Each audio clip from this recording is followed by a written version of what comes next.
I'm going to show you how to make some collage surfaces using everyday materials. We'll explore the playful recycling of everyday life into art. When I think of recycling and repurposing materials, I think about the journey and the history that these things have been on before they've got to us.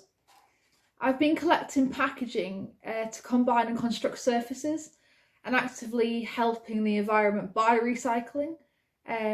We will be using materials such as newspaper, newsprint, brown paper, bubble wrap, envelopes, cardboard and packaging boxes. This work that we'll be creating today relates to The Drawing Room by Takahashi, who is a Japanese artist which I was looking at, and her work is in the Natural Encounters exhibition called Spilliken. It's a unique and personal imaged installation where she's collected and preserved her posts from the period of a year. And this really encouraged me to think about my use of materials within my craft. It would be really great if you could join me in the making process and think about the throwaway nature of these materials. We're going to be transforming these discarded materials to make new surfaces to create on. So we'll think about materials, recycling, the environment, and then different ways we can construct these collage surfaces, as well as the practical process of the activity. So today I've got things like bubble wrap, like padded envelopes. I've got some newspaper down here, I've got some packaging, some cereal boxes, and then I've got things like corrugated cardboard, brown paper, and then some newsprint. And to hold it together, I have got things like masking tape, and you can always use sellotape if you prefer. I do have some scissors, so if you do want to make some uniform lines and, you know, cut it out nice and neatly, then by all means use a pair of scissors. But normally within my collage works, I tend to use just a tearing technique and the kind of cut and paste process of the activity. So what I'm going to do is start by just clearing my work surface. Now, padded envelopes are always quite a good material to start using. So here I've just opened one out, just like this.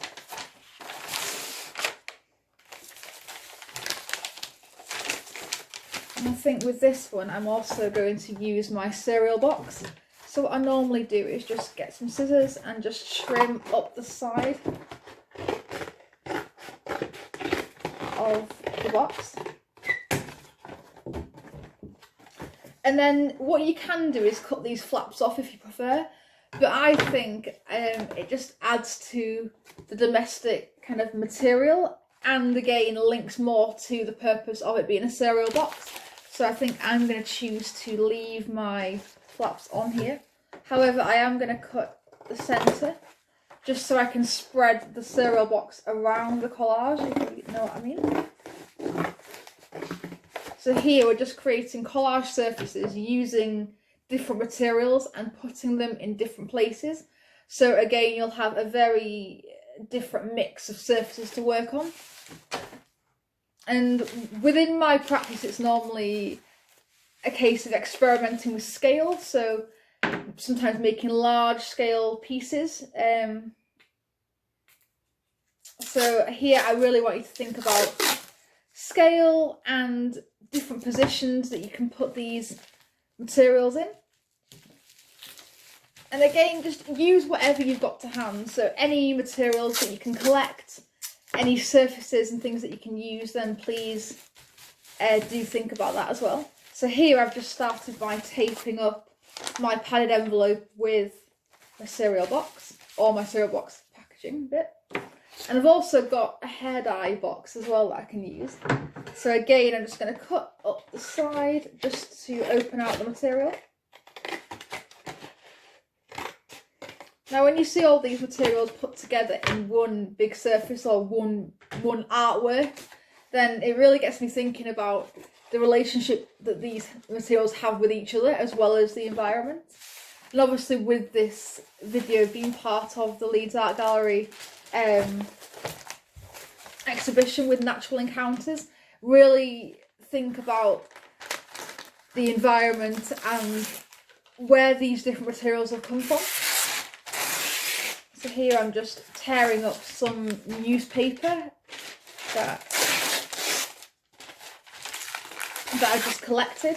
So again, I was talking before about The Drawing Room by Takahashi, an artist who I was looking at within this exhibition that is going on.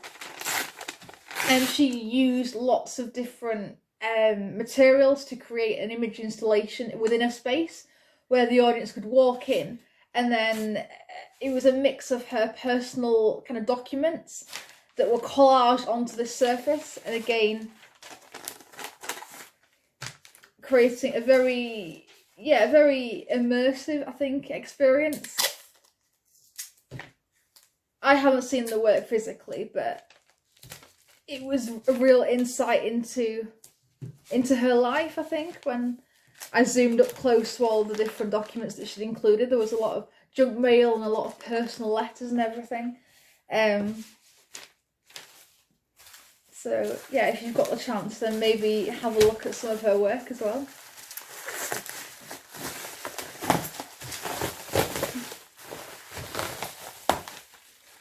Right, so I'm just going to use some bubble wrap as well. So at the moment I'm just combining different surfaces and different things to make some quite irregular collage surfaces which we can then create on.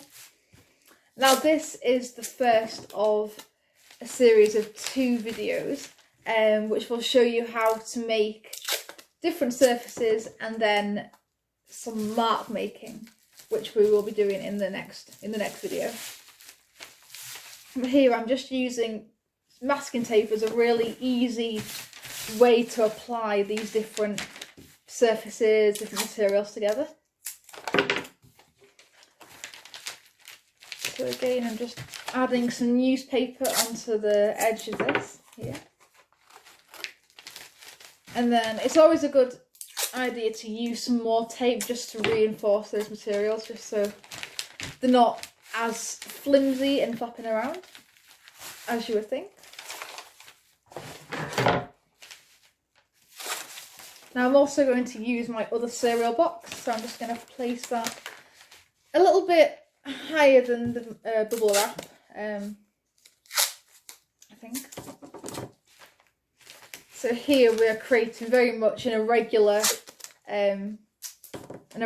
shape of surface to create on. So it's very different to just using white card.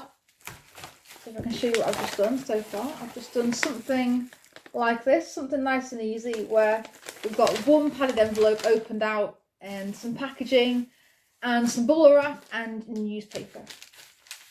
So again, whatever materials you've got to hand, just use them. And don't worry too much about making your piece really, really big, you know.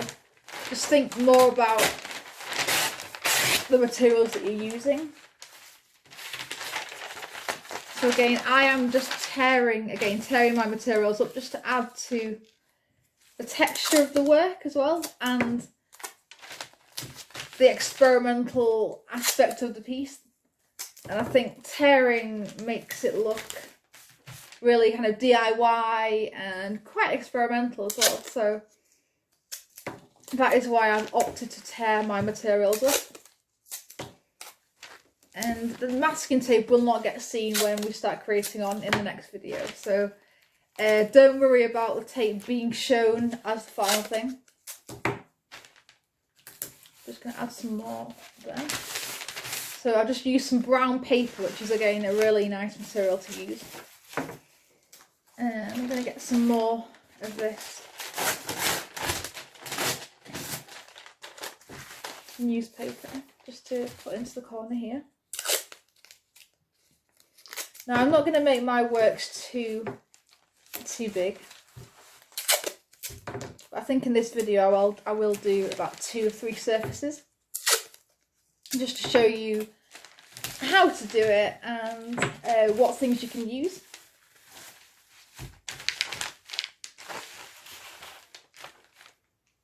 just going to add some more to that, I think. I might add my hair dye box, I think, to the bottom of this. And then I am not going to add any more materials to this one. However, I will show you another little trick to securing these materials onto the surface that we're using. Because don't forget, they're not being stuck onto anything, they're just being stuck together. So you really need to make sure that it's not going to fall apart when we start painting in the next video. So now what I'm going to do is just hold up what I've done so far. So we've got something like this. So again, a very different mix of materials. And I've just flipped it over now. And as you can see, there's a lot of loose bits on the back because we've just been focusing on taping the front. So what I am going to do now is just use my masking tape just to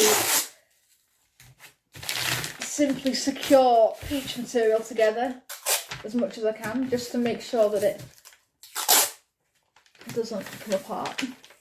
Now, masking tape is a really good material to use as well for this, so just think about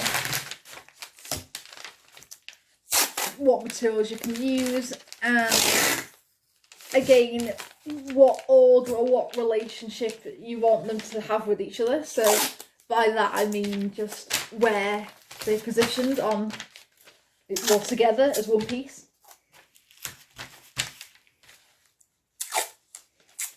Now, the term that I mentioned before in my intro video was the term between chaos and order, so controlled chaos. And this practical process of combining materials really reminds me of that. In the sense that the materials are quite rough and ready, the way they're put together, and it looks quite chaotic, especially when we start adding the paint and stuff in the next video. However, there is a lot of thought that's gone into it, so in that way I mean like an order of to how things are put together and arranged. So as you can see here, it feels a lot firmer as I've added the masking tape to the back of it. So now we have one surface to work on. Now you can always choose which side you want to go on, but I prefer just to focus on the other side of the material, as you've got things like printed bits on the other side. So I just prefer to work on the plain kind of side of it. So I'm just going to leave this one to the side and then start on another one. So in this video, like I said before, we'll make 2 collage surfaces, which we can then use in our next video.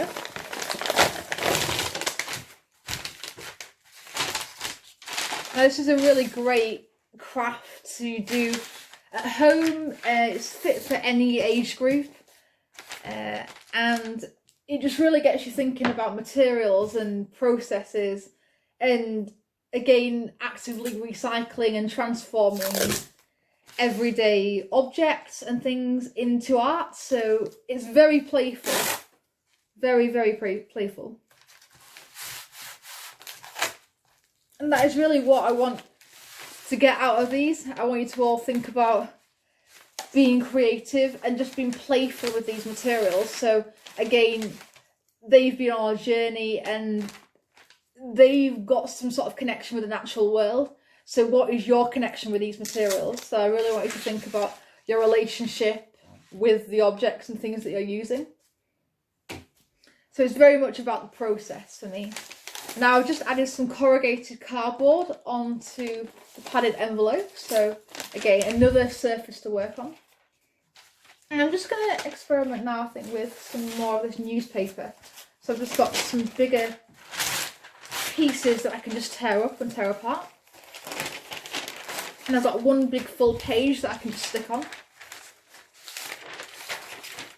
So again, think about the size of your collage surface and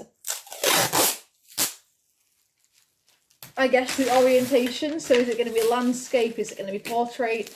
And which materials are going to be next to each other. So as you can see now, I'm just turning mine round. So for me, it doesn't really have much of an orientation. Like that doesn't really bother me as much.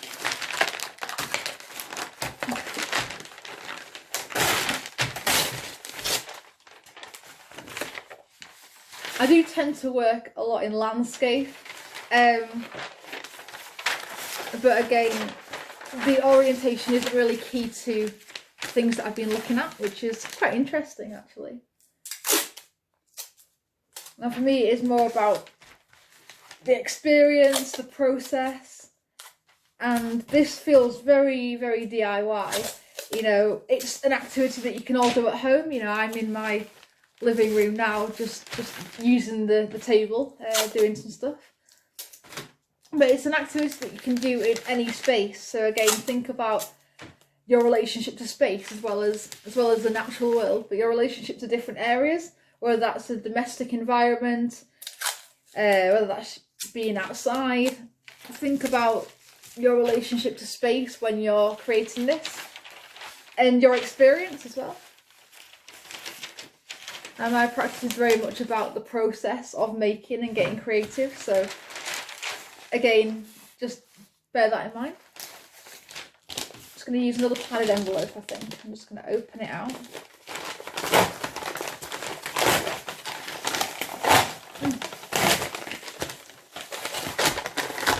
However, this time I am going to face it the other way. I'm not going to look at the lower side, I'm going to face it the other way.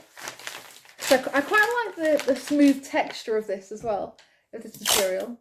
So that is another thing to think about, the texture of your materials. Now here I'm just trying to encourage you to get involved, to get creative, and be very experimental with the materials that you're using.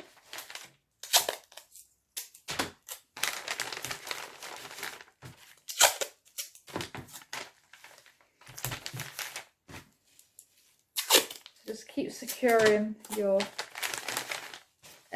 materials together using tape, you know, sellotape or masking tape.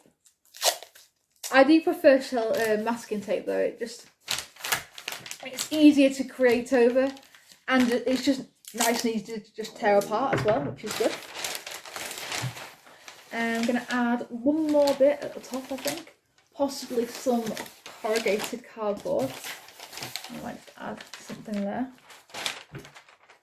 Now here I'm just being conscious of scale and not making it too big. So again, if you're in a larger space, then you can make something a bit bigger. So I'm just wanting something that I can just easily hold up as well to show you. Now this is my first side for this one.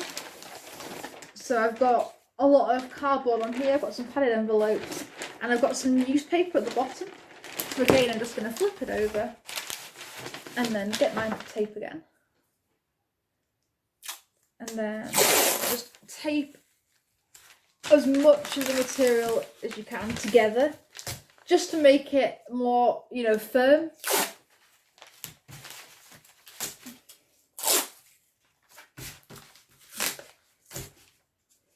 You don't really want these materials coming apart, especially when you started to paint as well, so just think about holding the larger pieces together. So like I've just done here, I've created one big strip of tape just down the centre, and then just one at the top there. So I hope you have enjoyed this first video, just creating some collage surfaces and really getting you to think about using different materials and the theme of recycling and repurposing everyday materials and transforming them into something creative. So I'll show you this side that I've done, and then we have this one here. So in this video we've just made two collage surfaces that we will be using in the next video that we're doing.